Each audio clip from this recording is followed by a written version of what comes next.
On behalf of the American people, I want to compliment the Senate for its wisdom in approving so rapidly and decisively the nomination of George Shultz as our next Secretary of State. George, welcome to the team. I think George Shultz was one of the most outstanding Secretaries of State since World War II.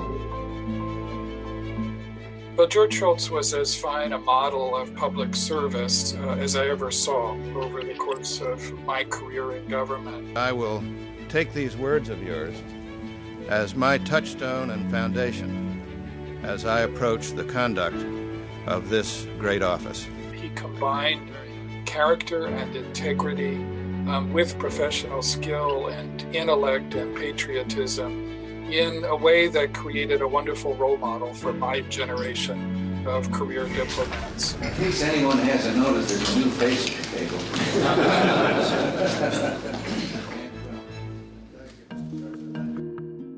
When George Shultz became Secretary of State in the middle of 1982, the world was blowing up. We had all kinds of regional issues and a lot of confusion in the White House and the State Department about the purpose and direction of U.S. foreign policy. You had tensions with China over Taiwan to a certain extent. You had the ongoing Cold War with the Soviet Union. Just finished a set of meetings and marked by a general desire for a continued positive development in relationship between the United States and the Soviet Union. He'd held 3 other cabinet positions. He'd been a labor negotiator. He'd been an academic at MIT. He brought to bear all of that experience on to the world stage to address the most significant issues of war and peace at the time. He understood equally that diplomacy was, as he used to put it, kind of like gardening in the sense of the unremarkable, not always visible, day in, day out work of building alliances, of building personal relationships, of mobilizing coalitions of countries, of establishing trust, both with your allies and partners, and a certain degree of trust even with your adversaries and rivals, so that when the moment came, either the moment of crisis, when you had to call on people, allies, to work with you, or try to manage crisis situations with adversaries and rivals, that you had already built up some capital through that careful effort at gardening on which you could draw.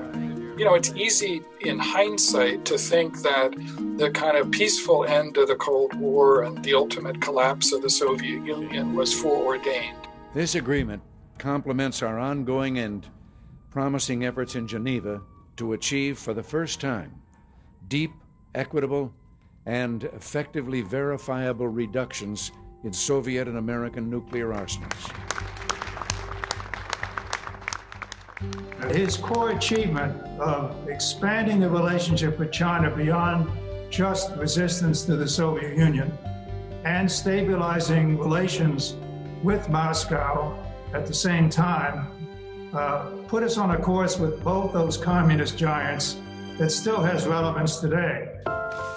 You know, one of his biggest contributions, I think, to American diplomacy was to have established the Foreign Service Institute, the National Foreign Affairs Training Center, on which the State Department could focus on the importance of education and training. And you know, that was a reflection, I think, of his commitment to the institution, which has left a mark certainly on my generation of American diplomats, but on several generations to come. Also, he is someone who was an early champion of race equality in the United States. And he doesn't get much credit for the work that he did in the 1970s to integrate public institutions, to use public resources, to expand opportunities for African Americans and people of color. And I've always been struck in the years since Secretary Shultz's government service by his continuing curiosity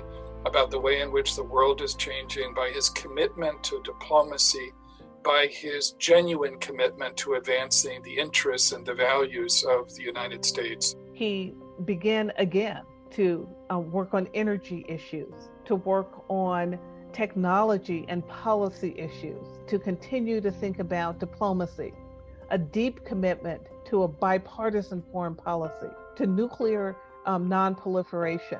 He has also, of course, been leading and teaching at Hoover and Stanford, and has written extensively in newspaper articles. So this person has contributed greatly in his post-government years. When I had a decision to make, George was the first, or one of the first people whose advice I sought. He studied each subject with enormous dedication. And in the process, I learned from him about subjects I had not addressed before.